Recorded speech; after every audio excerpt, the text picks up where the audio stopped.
શું તમે ક્યારેય આવો અનુભવ કર્યો છે? પરીક્ષા પહેલા એક મિત્ર કહે, અરે, આ તો બહુ સરળ છે. આ ચેપ્ટર તો મને બધું આવડે છે. અને પછી સૌથી ઓછા માર્ક્સ એ જ મિત્ર લાવે. આ કોઈ સંયોગ નથી, આ કોઈ નસીબ નથી. આ એક સાયકોલોજી છે, એક સાયન્સ છે. આનું નામ છે ડનિંગ-ક્રુગર ઇફેક્ટ. સન 1999ની વાત છે. બે વૈજ્ઞાનિકો ડેવિડ ડનિંગ અને જસ્ટિન ક્રુગર કોર્નેલ યુનિવર્સિટીમાં રિસર્ચ કરી રહ્યા હતા.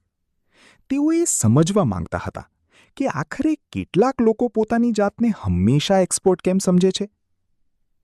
તેમણે સ્ટુડન્ટ્સ પર એક્સપેરિમેન્ટ્સ કર્યા અને જે શોધ્યું તે ચોંકાવનારું હતું. જ્યારે કોઈ વ્યક્તિ કોઈ વિષયમાં ઓછું જ્ઞાન ધરાવે છે, ત્યારે તે પોતાની જાતને સૌથી મોટો એક્સપર્ટ સમજવા લાગે છે. અને જ્યારે સાચું જ્ઞાન વધે છે, ત્યારે સમજાય છે કે હજુ કેટલું બાકી છે. આ જ છે ડનિંગ-ક્રુગર ઇફેક્ટ. ચાલો એક ઉદાહરણ જોઈએ. તમે નવો સબ્જેક્ટ શરૂ કર્યો, પહેલો ચેપ્ટર વાંચ્યો અને મનમાં થયું, અરે, આ તો બહુ સરળ છે. આ એક્ઝામમાં ફૂલ માર્ક્સ આવશે. પછી બીજો ચેપ્ટર આવ્યો, ત્રીજો ચેપ્ટર આવ્યો, પૂરું સિલેબસ સામે આવ્યું. અને ધીરે ધીરે સમજાયું કે પહેલો ચેપ્ટર પણ સરખો સમજ્યા નહોતા. આ ફિલિંગ, આ એક્ઝેક્ટ મોમેન્ટ એ જ ડનિંગ-ક્રુગર ઇફેક્ટ છે. ઓછું જ્ઞાન અને વધુ આત્મવિશ્વાસ. ડનિંગ અને ક્રુગરે એક ગ્રાફ બનાવ્યો. આ ગ્રાફ બે વસ્તુ બતાવે છે. એક્સ એક્સિસ પર છે જ્ઞાન, નોલેજ. વાય એક્સિસ પર છે આત્મવિશ્વાસ, કોન્ફિડન્સ. શરૂઆતમાં જ્ઞાન ઓછું હોય અને આત્મવિશ્વાસ સૌથી વધુ હોય. આ પીકનું નામ છે માઉન્ટ સ્ટુપિડ. હા, માઉન્ટ સ્ટુપિડ. કારણ કે આપણે ત્યાં ઊભા હોઈએ છીએ અને આપણને ખબર જ નથી કે આપણે કેટલું ઓછું જાણીએ છીએ. પછી જેમ જ્ઞાન વધે, આત્મવિશ્વાસ ઘટવા લાગે. સમજાય કે આ સબ્જેક્ટ કેટલો ડીપ છે. આ વેલીનું નામ છે વેલી ઓફ ડિસ્પેર, નિરાશાની ખીણ.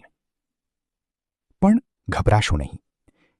જે લોકો અહીં ટકી રહે છે, જ્ઞાન વધારતા રહે છે, તેઓ ધીરે ધીરે ઉપર આવે છે. આ છે રિયલ એક્સપર્ટીઝ, સાચો આત્મવિશ્વાસ. તો હવે સવાલ એ છે, આ સાયકોલોજી જાણીને આપણે શું કરવું? 3 વાત યાદ રાખો. પહેલી વાત, જ્યારે કોઈ ટોપિક બહુ સરળ લાગે, ત્યારે સૌથી વધુ સાવધ રહો. તમે માઉન્ટ સ્ટુપિડ પર ઊભા હોઈ શકો. થોડું વધુ ઊંડું ભણો. બીજી વાત, જ્યારે વેલી ઓફ ડિસ્પેર આવે, જ્યારે લાગે કે આ સબ્જેક્ટ સમજાતો જ નથી, ત્યારે ડરશો નહીં. આ સાઇન છે કે તમે સાચું શીખી રહ્યા છો. ટકી રહો. ત્રીજી વાત, દરરોજ પોતાને પૂછો, શું મને આ સાચે આવડે છે? શું હું એક્સપ્લેન કરી શકું? સેલ્ફ અવેરનેસ એ જ સૌથી મોટી ઇન્ટેલિજન્સ છે. એક છેલ્લી વાત, આ 3 ટિપ્સ, આ બધું મોડર્ન સાયન્સ કહે છે. પણ શું તમે જાણો છો, આ જ વાત કોઈએ 2400 વર્ષ પહેલાં કહી હતી.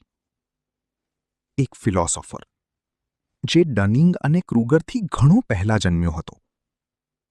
તેનું નામ હતું સોક્રેટીસ. સોક્રેટીસે 2400 વર્ષ પહેલાં કહ્યું હતું, હું જેટલું વધુ જાણું છું, તેટલું જ મને ખ્યાલ આવે છે કે હું કંઈ જાણતો નથી. આજે આપણે શીખ્યા ડનિંગ-ક્રુગર ઇફેક્ટ. ઓછું જ્ઞાન, વધુ આત્મવિશ્વાસ. સાચું જ્ઞાન, સાચી સમજ. જો આ વિડિયો યુઝફુલ લાગી હોય તો ચેનલને સબસ્ક્રાઇબ કરો, કારણ કે દર વખતે આવી જ એક સાયકોલોજી તમારા માટે આવશે. મળીએ આવતા વિડિયોમાં.